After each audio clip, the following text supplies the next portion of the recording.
What's up, guys? We are back with From the Wing on a special snowy, wintry edition. Snowboard in the room. The hats are on. Steve's looking at me like a crazy person because, well, New Orleans is weird like this. What's up, Steve? Not much. Hello. Y'all got snow for real. It's like sunny in Texas, so didn't get to enjoy near the vibes that y'all did. But how was it? I have a husky. Turns out she's afraid of the snow. We learned that. Okay. My son had a blast. Okay. I made a snowman that is about 4 feet tall, which is pretty sick. And I rode that yesterday.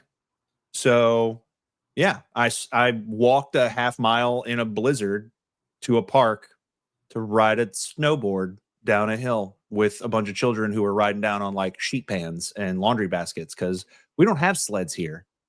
So people were just out there with every single instrument they could find that was flat and going down a hill. And then I come out there, with a giant bird hat on and a snowboard strapped to my feet, and I didn't tear anything. So, I mean, I think it's a great success. Does the snowman have a name? He does. The snowman has a name. I started off really simple, and I said his name was Bill because I asked my son to name him, and he just wasn't saying anything. So Bill the snowman. Okay. And then I got a reply on the old Blueski where somebody sent me a picture of their snowman and was like, "This is Snowby McGuire." And I was like, "Oh, well, if that's Snowby McGuire, then Bill must be short for Willem de Snow." Willem de Snow. Okay, so where I was gonna go with this at first was a riff on Frozen, where instead of wanting to build a snowman, you had Bill the Snowman. But since Bill the Snowman is actually William de Snow, I don't know where to go with that anymore. He had that all cooked up, and I just took it and threw it out of there. Yeah, literally we come out today, and there is still 10 inches of snow on my front lawn. We didn't play on the front lawn, so the front lawn is just like a pillowy mound of snow, and the sun's hitting it, and it's all glittery. I've never seen anything like it in my life. My car is buried and hopefully okay. We don't know how to do these things, so hopefully my car is still functional after this subsides. And then, Bill's back there holding it down in the backyard. Dog worked up a little bit of courage and went out in the snow this morning, just like a little bit of courage, enough to just go out and relieve herself. It's a little wild that, a husky that won't go in the snow. That just this isn't for me. Yeah, I'd like to stay inside. I'm not sure if my paws are wet.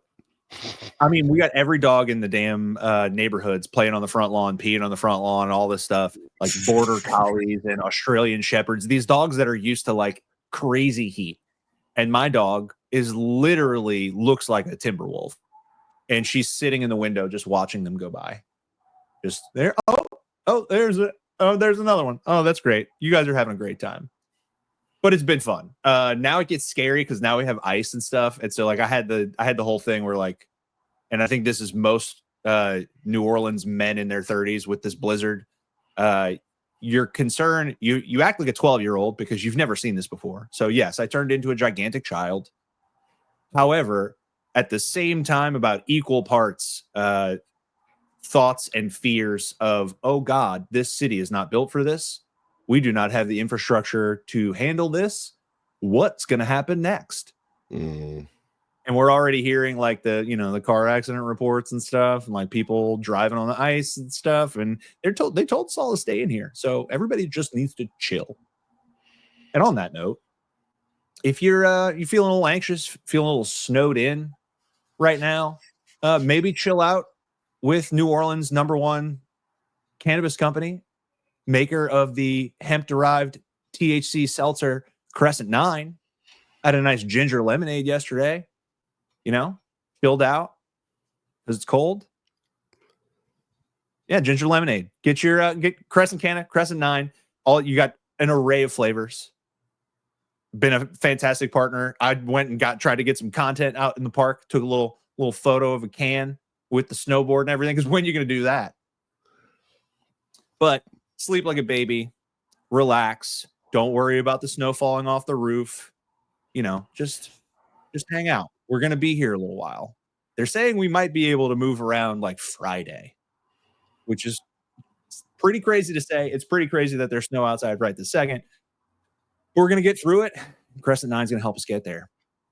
And on that note, let's hop into the year of our Lord 2025 and the New Orleans Pelicans in that year 2025. Steve's looking like Nostradamus a little bit since he joined the show. He warned us. He warned us that we should not be excited about tanking. We should not be putting too much energy in it because some stuff's going to happen in January. Lo and behold, in January, the Pelicans are 7-4. They have beaten a lot of bad teams, but they're winning games. They have the 8th highest points per game total, and they are second in the league in stocks. Turnovers are down. Getting offense from kind of every. It's still messy when Zion doesn't play. Sat with the sniffles the other day, and in that second game against the Jazz, and there were some struggles. They got down 25. There were some offensive struggles, but all that to say, Steve warned us, and he was right. Pelicans are not going to be in a great position to be in those bottom 3 records of the league. So, Steve, victory lap. Well, I just want to say real quick in the year of 2025, just talking purely 2025, right?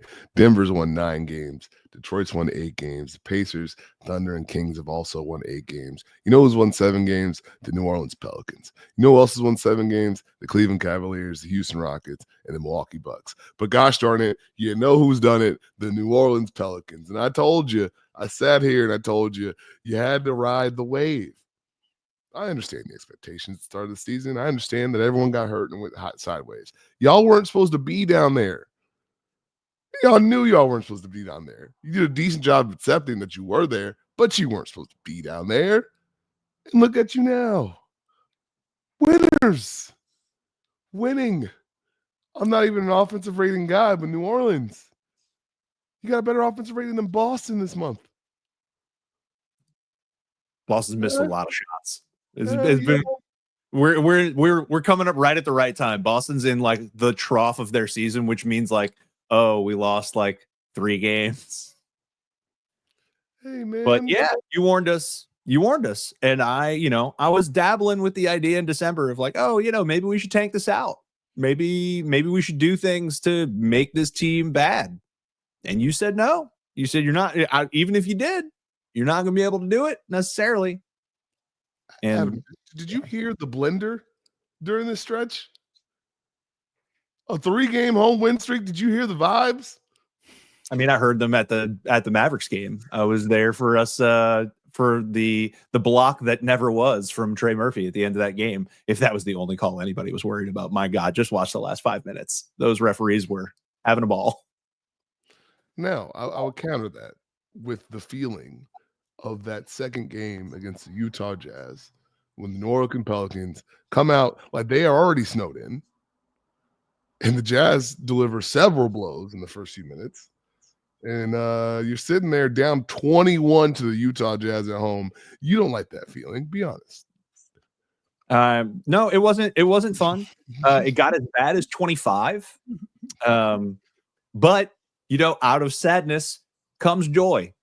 Because even though it takes overtime to win that game, your Pelicans come back and have the franchise's highest comeback total in history at 25 points. Now, it took a lot of attempted game winners to get there, and it took that extra 5 minutes. And some people had rough games, but they did it.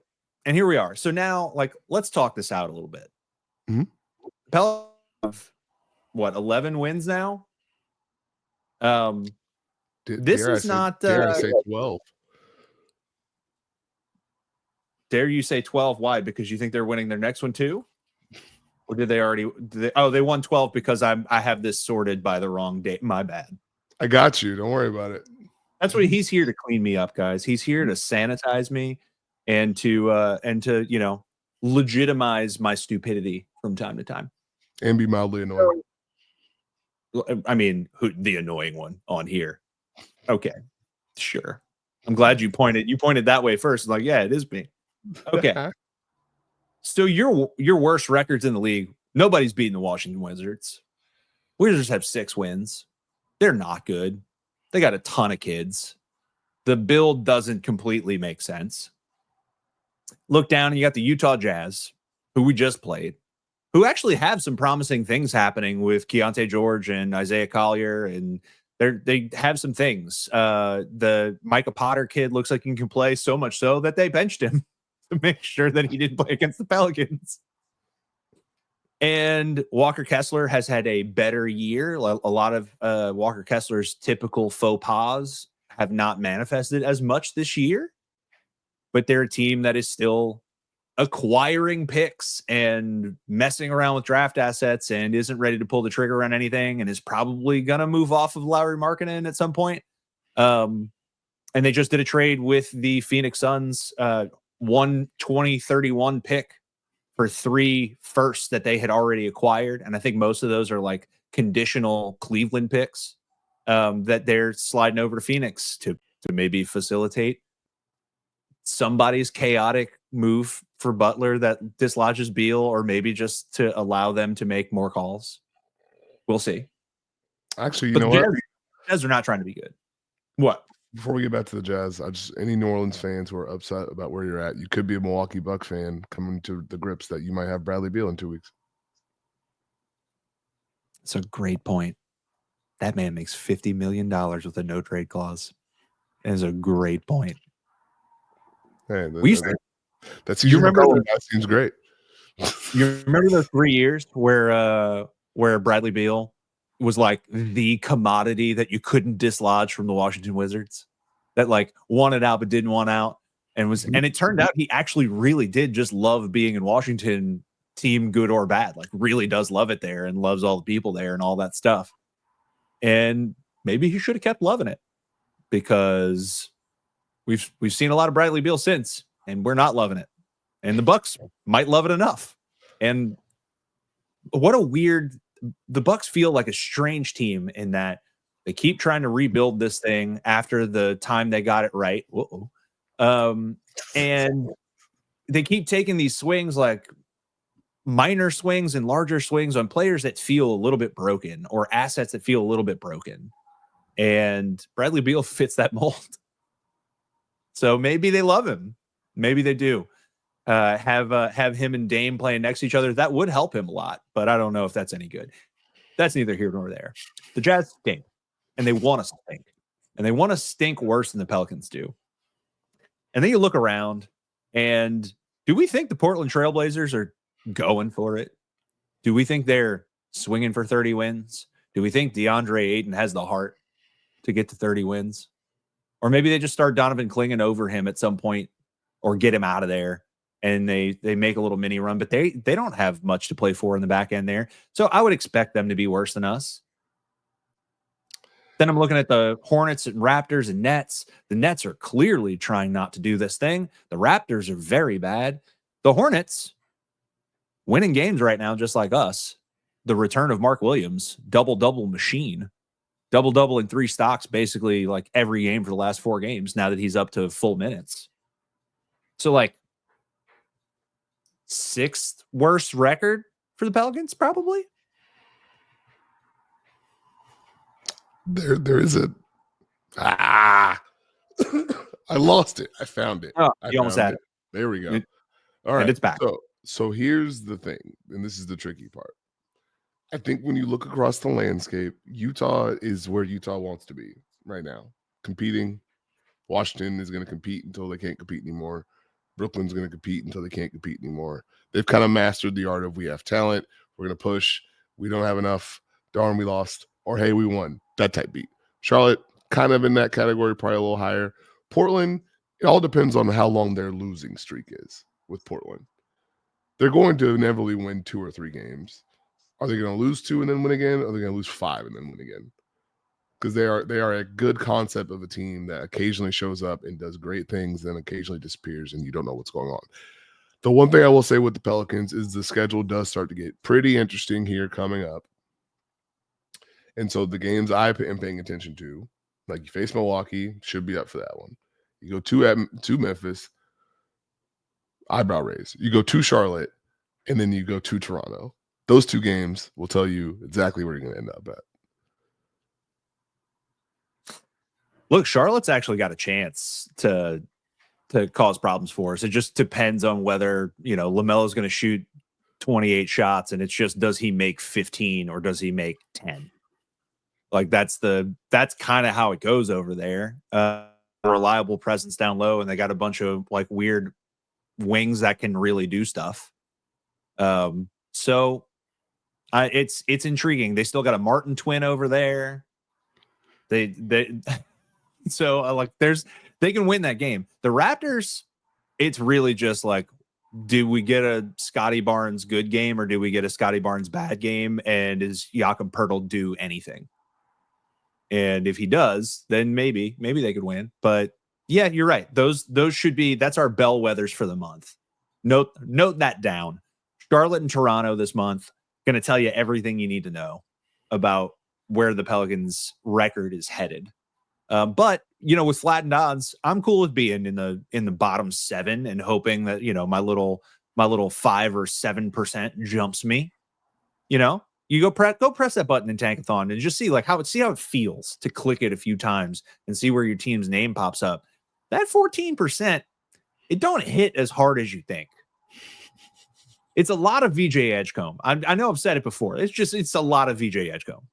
So, I'm already preparing for that tier just below. And I think that's where we have to set our expectations. And if that's the case, let's have fun, y'all.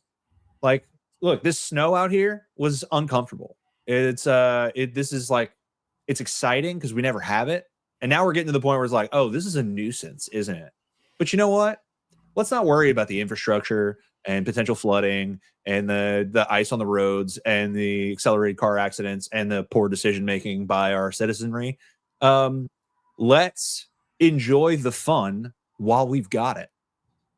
Let's do the same thing with the Pelicans. Pelicans win these games, even if they're ugly. I'm absolutely using that face for the thumbnail. Pelicans win this game. Even if it takes OT and 7 attempted game winners, let's take every little bit of joy out of this we can and just have fun with it. Let's just have fun with it. Let's watch the dunks, all the crazy made threes, and root for every single positive thing that can happen. Let's root for Trey to dunk on everybody and start averaging 28, CJ to remain on his heater, and Zion to come back and every time he plays to just look like an absolute freak show. Let's do that, because that is a lot more fun than worrying about trying to have single-digit wins, which we already don't have. And if you watch, as soon as Zion comes back and plays next to DeJounte, you're like, oh, they're going to accidentally win games sometimes because they're just too good. It's going to happen whether things are sloppy at execution. Execution's still bad. Defense bad. But now they win because talent. Now they win because make tough shots. Now they win because I can get to the line. Let's live it up. I have a question.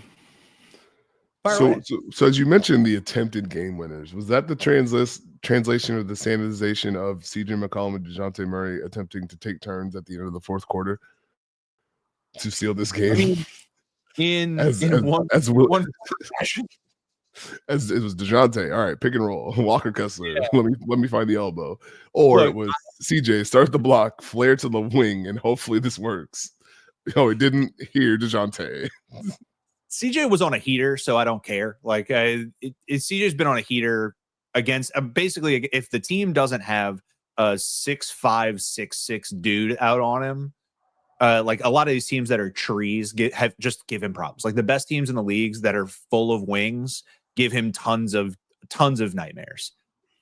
When you're playing against the Jazz and he's looking at Colin Sexton or Keontae George or something, maybe Isaiah Collier out there, Kyle Filipowski, he's gonna get his, and he's been getting his, and he was on fire. So okay, you take any shot you want. I'm gonna waffle.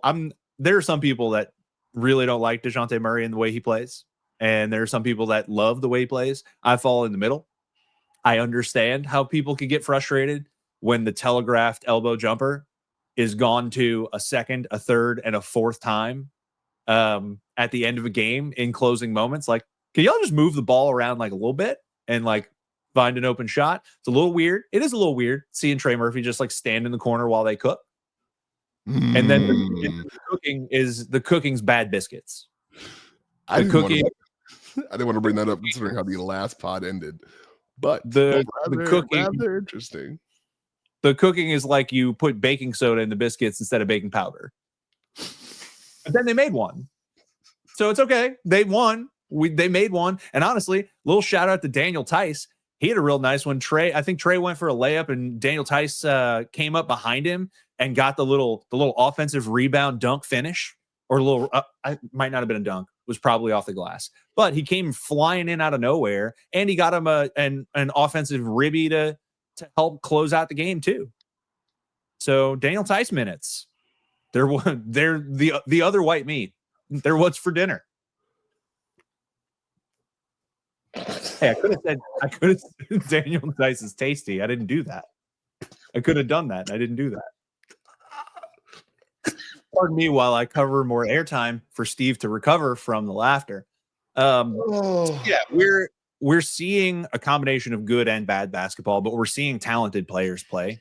And there's going to be messy finishes. There's definitely the potential still to lose games. Like we're trying to gauge where we should be. I don't think we should necessarily be aiming for the stars with our expectations. And I also don't think we should expect them to win 12 games only. We're going to be somewhere in the middle, and that's okay. And there's opportunity in that. And so we're going to explore that stuff and hopefully start to see, like, once we get a little further up in this thing and there's a little more understanding of where everybody's going to fall in the league, I think you might get a little bit more determination in things you want to practice and run and play with. And right now, like, you're still trying to like figure out what tier you're going to fall in.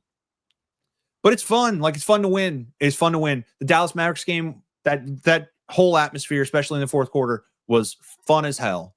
And beating Utah is fun. And beating the Wizards was fun. It's a shame that all of our wins are coming against mostly teams that were that bad or missing Kyrie and Luka.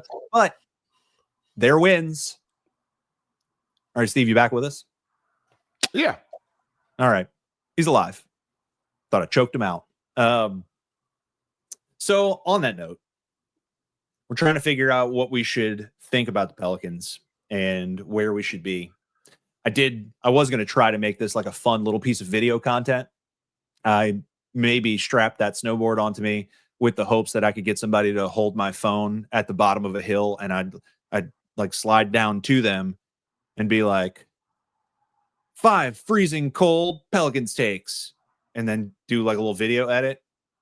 No, I had a bunch of children and like a mom, and like the mom took one video of me going down, but my wife was here, administrating nap time. So I didn't really have anybody to do the footage. So we're going to do it here. So in honor of our snowy day here, 5 freezing cold Pelican takes for Steve to agree with, react to, crap on, whatever he likes. Number 5. Okay. And I kind of know where Steve's going to fall on these things. Like, you kind of know where, his vibe. Everybody, Steve's vibe by now. You know what he's about. Yeah, I'm always up for a curveball. Don't forget that. Number 5. Anything guys are doing right now in games doesn't really matter because these teams suck and the season's gone. That's not how any of that works. It's not how any of that works. That's not how any of that works. It still matters. Like, these are good reps. These are good reps. We've talked about Trey Murphy every week on the pod for a reason, because these are great reps to see that Trey Murphy can do this and probably do more. That matters. You've watched him in this month average 25 points a night. That matters. You can't just take that away. I wouldn't say that, oh, well, they're only playing this. Well, no, you have a better understanding of what he can do. And so as you get into the offseason, we can construct and kind of bake in Trey Murphy is now this. We can move forward with that. CJ McCollum's cooking. You know what I mean? You've seen Zion and DeJounte have interplay. Jordan Hawkins has tried on defense at times. You know, you found what Yves Missy is.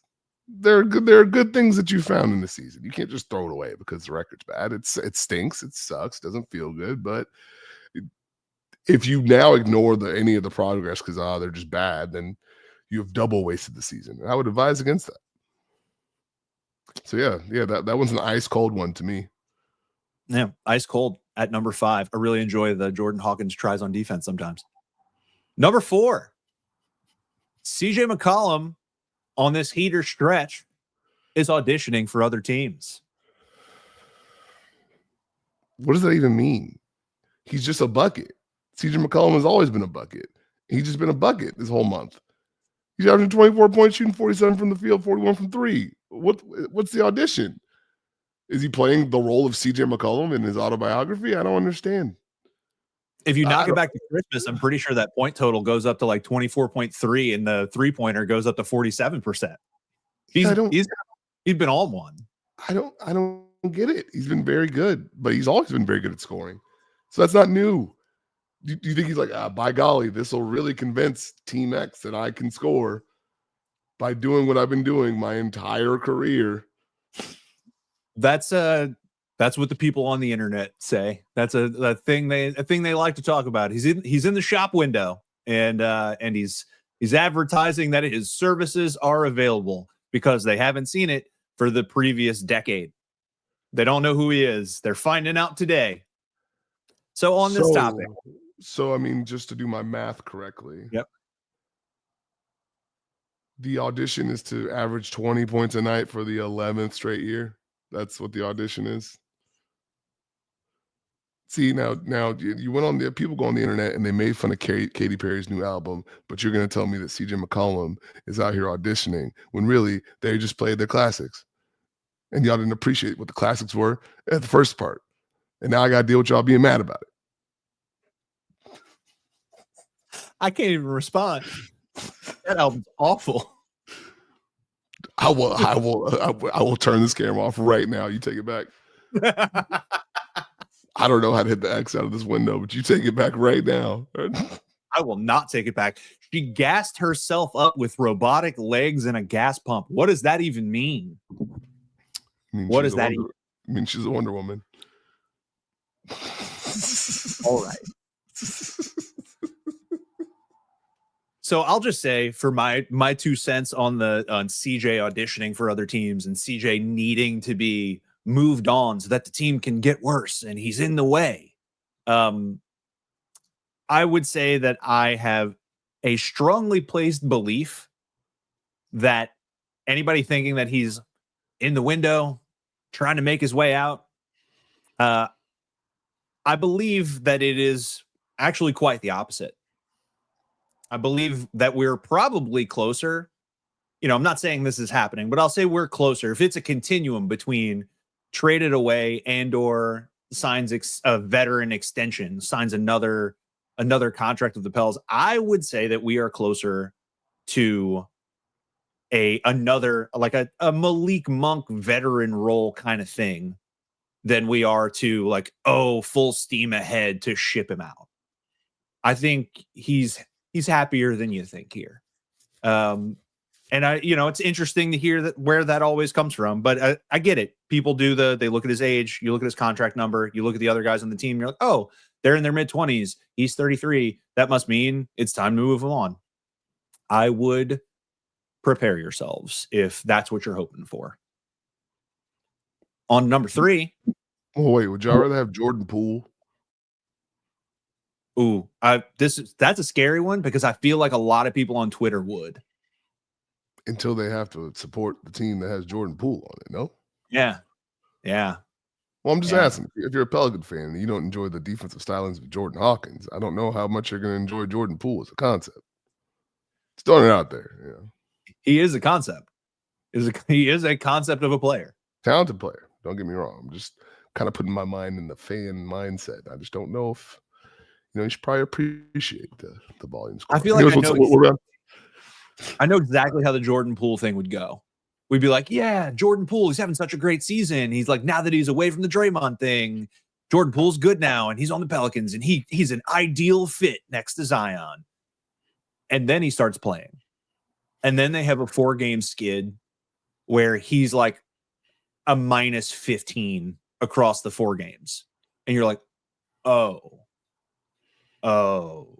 this is okay.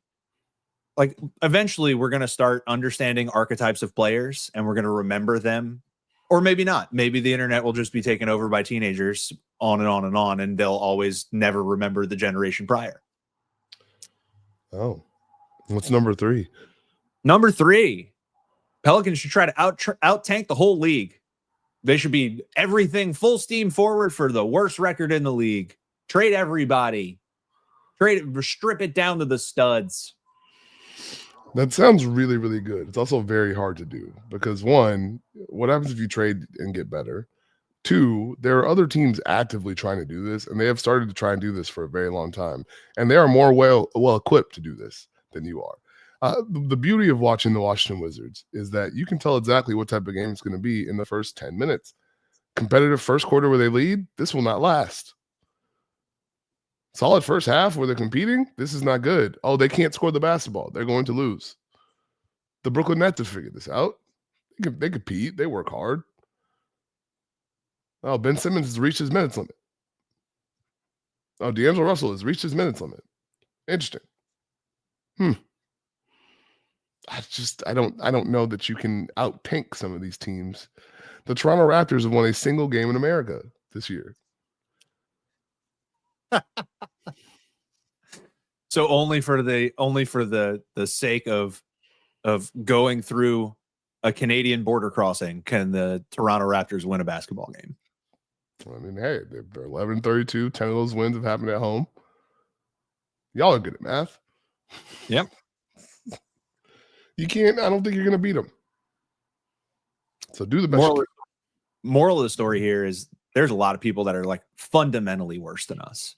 And what is on our team is fundamentally not as bad as these other teams. And if you allow these guys to play at all, if Zion's going to play 20 minutes in any of these games, he played 24 the other night and had like 28, 6, 9, and 3.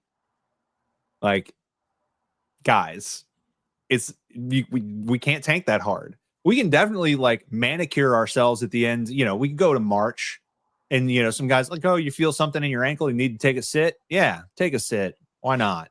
We can do some of that. Some end of the year, like wipe off the last 5 games of the calendar year. Yeah, there might be a little bit of that.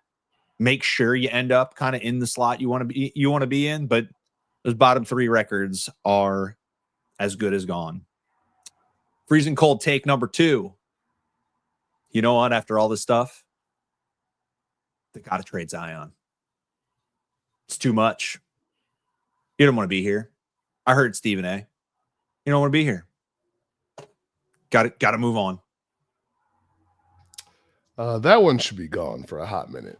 You know, the man came back in shape, jumping around like a bear on defense, rotating, making multiple efforts, posting up and making passes, running the floor, attacking, forcing help, something the Pelicans had not been able to do successfully for majority of the season.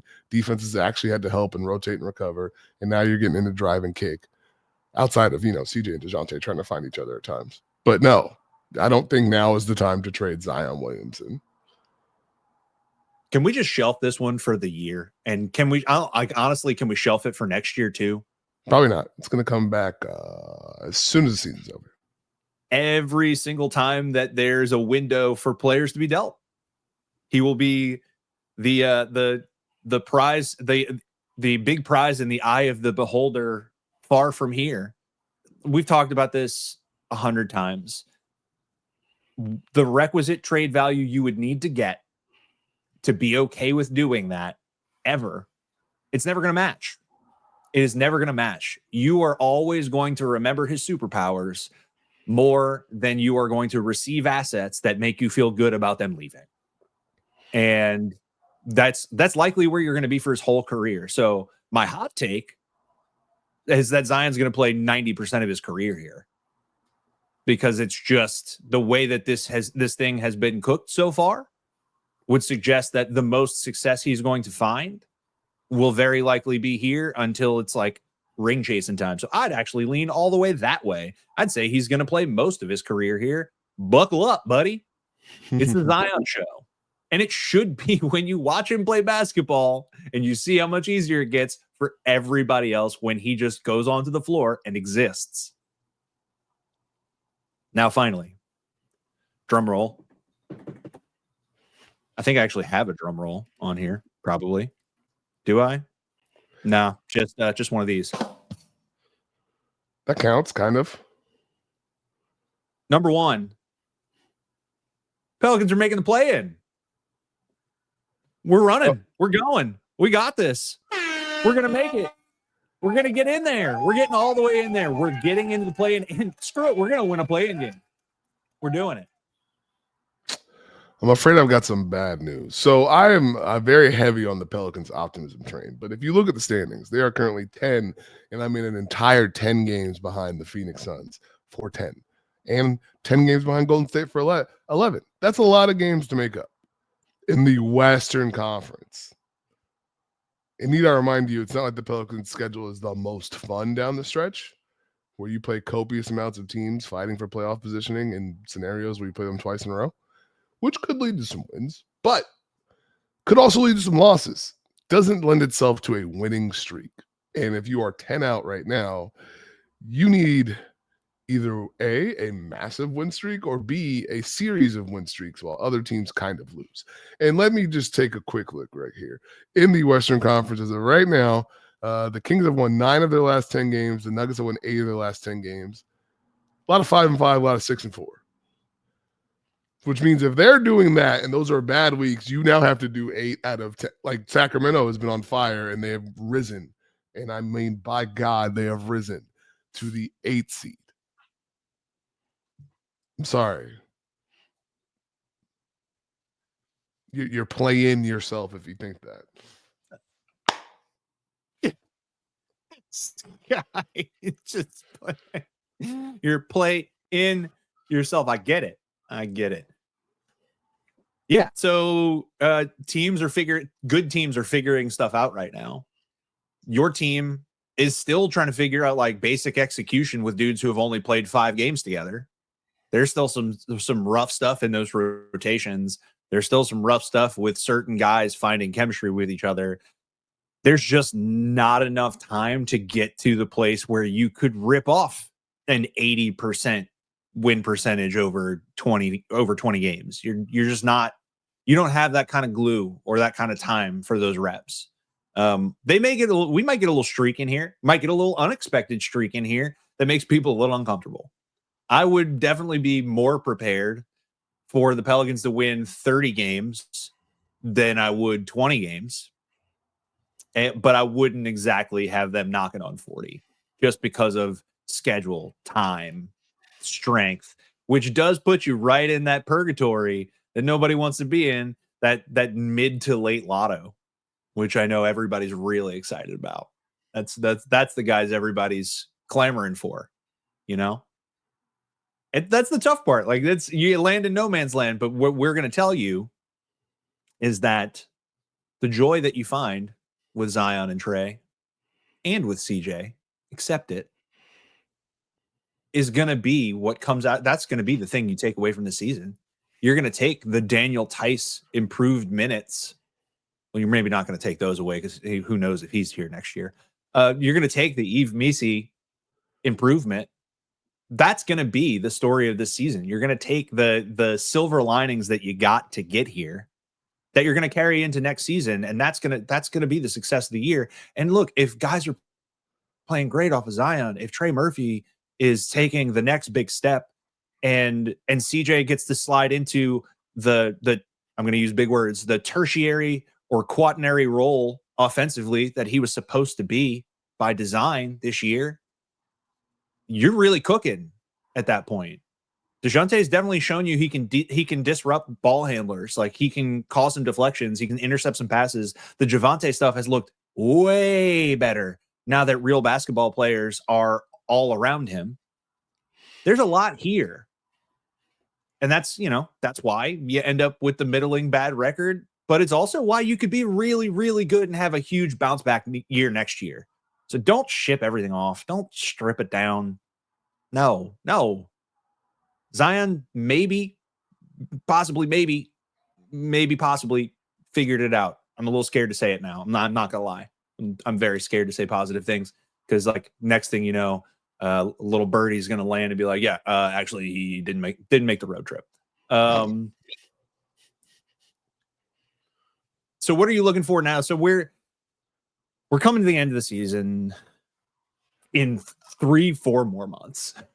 We got to do. How do you get through this? Like, do we just embrace the joy, embrace all the moments, embrace the offensive exploration, and like, what do you do when you lose? How do you not hypothetically fire the coach and trade everybody when you lose 5 games in a row? A very interestingly timed question, considering the schedule does not get fun, and they could literally lose 5 games in a row in 2 weeks' time. That sounds like it's time for the Minnesota and Dallas or Minnesota and Denver section of the schedule. Home against Boston, 2 at Denver, at Sacramento, at Oklahoma City. That stretch right there probably doesn't seem like you're gonna have the most fun, but I would probably say, I mean, it's part of the process. That's what last week we talked about. It's like you're getting at the mix. You're going to have opportunities where some of those things you might want may just pop up naturally. But I don't think you would trade it for, oh, dang, we had a close game against Boston or a surprise win against one of these teams you didn't expect to beat. You just kind of have to ride that wave and understand this is where we're at right now. Doesn't mean we'll be here forever. But you can't put yourself, I wouldn't put yourself on that same roller coaster like you're actually fighting for the play-in, like you're actually the 10 seed, like you're actually actively living and dying with each loss. You're going to have some good ones, you're going to have some bad ones. You're kind of better than the bad teams. Your records put you in a spot where you're not up there with the good teams. Doesn't mean you can't compete with them. And I think that's what that Boston game was important for. That's what beating this little win streak has been important for, to remind you of where you technically should be. Your record is placing you in a tier that you probably don't belong in. Doesn't mean if you lose to some of these good teams that you're all of a sudden back to being bad. It's kind of part of the territory, but you might be surprised by what happens. So we just got to yam on everybody. At the end of the day, this is like that mid-card guy in wrestling that like should have never had it. This is like I don't want to say we're Santino Marella or anything, but like this is that mid-card guy that gets a run and it's going to end. You know that he's not going to keep the title. But hey, let's enjoy. This is like when Ziggler won the heavyweight title and we just pretend like it didn't happen, When Christian got a heavyweight title and then lost it like 2 days later. This is those moments. Like, let's just go knock down all these giants anytime we can. Let's stunt all over them when we do. In fact, let's use our record to do it. Give me some deep fried memes of Pelicans on Pelicans Twitter mocking people for losing to a team that lost to, and then quote whatever team, or a team that has X record, or a team that hasn't shot that's shot like 33% from 3 this month, whatever. Do whatever you got. I want to beat everybody, especially the great teams. Like for me, the season now comes down to like a very simple subset of games. I want to beat Memphis and I want to beat OKC. And I want to beat them very badly. Oh. Those little rivalries matter for me. I want Zion and Ja to be healthy in the same game, and I want Zion to win the game. I want OKC, who has experienced basically nothing negative in their history, to be sad. I want to make them sad. I want them to feel pain and agony and be nervous about, oh, maybe we're not just going to walk away with the 1 seed. Maybe that's not going to happen. And I want to be the reason. So for me, maybe I'm petty. In fact, it's probably not a maybe. I am petty. I want those teams to lose more than anything else So for me, it's those little things. When we see, absolutely, I want it. The higher your record and the more the rest of the world and NBA thinks you're great, the more I want to just curb stomp your future. That's what I'm looking for. Wow, burn it down. It can't. I don't think it's a likely scenario. I will say two things. Number one, if the Pelicans were to in fact make the play-in, I will eat an undisclosed amount of waffles. You can put that on my soul. Number two, Undisclosed. At the Waffle House or just at home? Undisclosed for a reason, but I will eat a lot of waffles. Undisclosed location and amount. Yep, pretty much. That's how much I believe in it. Number two, the funniest scenario, personally, and it won't happen because, again, the Thunder are 7 games up on everybody. The Pelicans, I believe, end the season playing the Thunder. Would you want the Pelicans to beat the Thunder and then hand the 1 seed to the Memphis Grizzlies? Oh, my God. Oh, no. Oh, no. Yeah, I'd really that would take, I need days to think about that. I would need to go up and down the roster and really give that a think, because the one thing I think my answer is yes, because the Memphis fan base hates on themselves so much already with Taylor Jenkins and the quote unquote misuse of players. Like, they have experienced pain. They've lost Ja. They've had seasons go to ruin.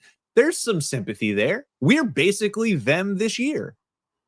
OKC's felt nothing. OKC, we got to sweep the leg. They got to go down. Somebody's got to make them pay. They have not earned this yet. They need to toil. We need them to be like the Detroit Pistons right now. We need them to toil. We need to think they're going to make it every year. And then for like 3 years, they just don't make it. That's what I want. Give me the old NBA back.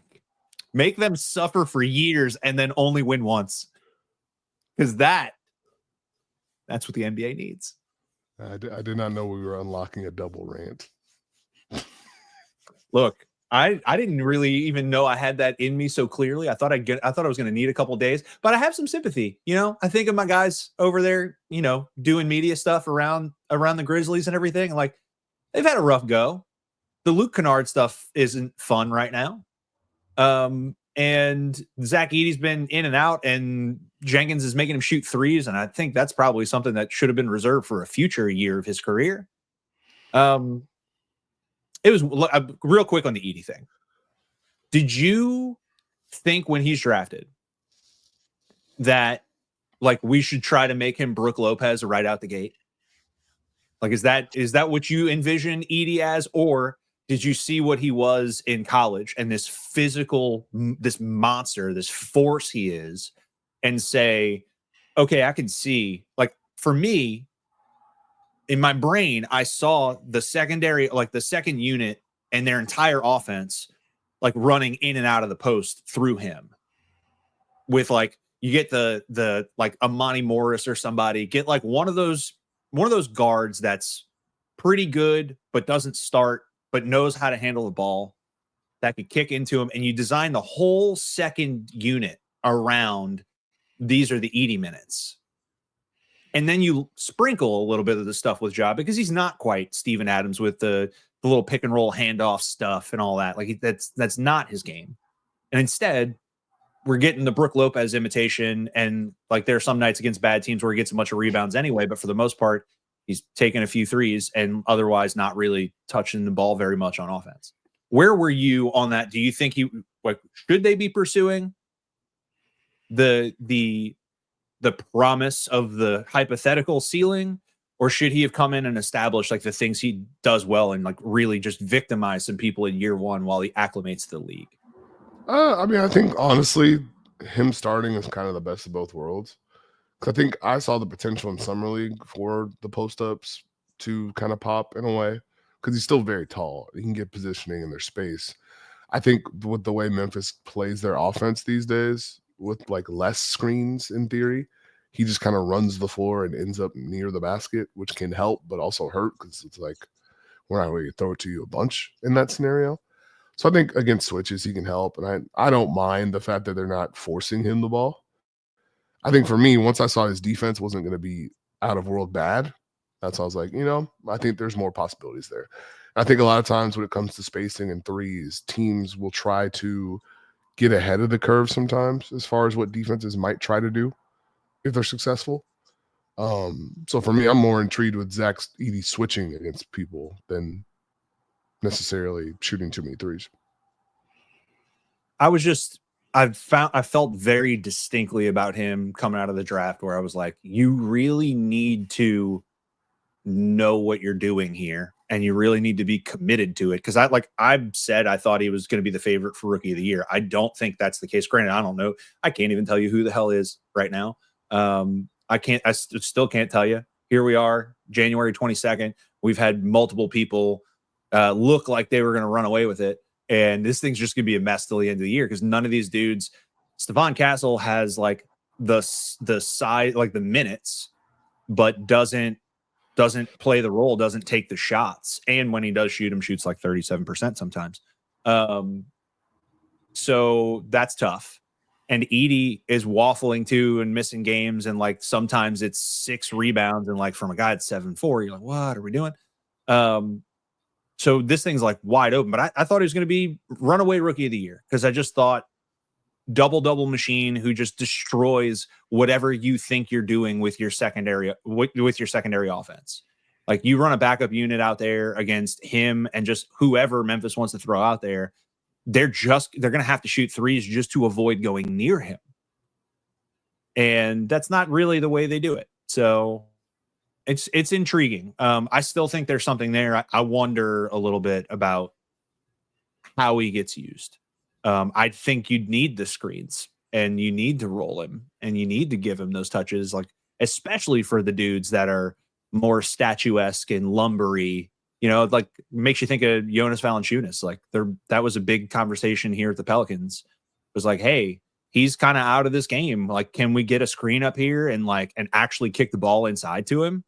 You see that seal he's got? Can you kick the ball in and let him cook for a little bit? He hasn't touched the ball 8 times down. It's kind of that. I see him kind of getting, uninvolved. But anyway, that was just a little tangent for you late in the show on Zach Edey, because I actually do have some sympathy for Memphis that I do not have for Oklahoma City. You look like you got something stewing. You cooking something over there? I just saw something about limited edition Post Malone Oreos. Oh, well, that's great news. I think it's time for me to go outside and poke that 3-foot protrusion of snow off my roof. It's like right there, and I just want to get it. It's like right there. I don't know what's gonna happen though. Might fall on my head. Might be like an America's Funniest Home Video where if I stood under it and I poke it, it falls on me. We all laugh. There also might be a huge block of ice and I get concussed, and then there's blood in the snow. I don't really know which way that's gonna go, but I'm gonna film it. Okay. So until next time, this has been From the Wing. Adam and Steve Jones signing off. Go enjoy your snow day. Go build a snowman before the sun takes it away from you. And hopefully we can drive sometime in the next 3 days. It's been real.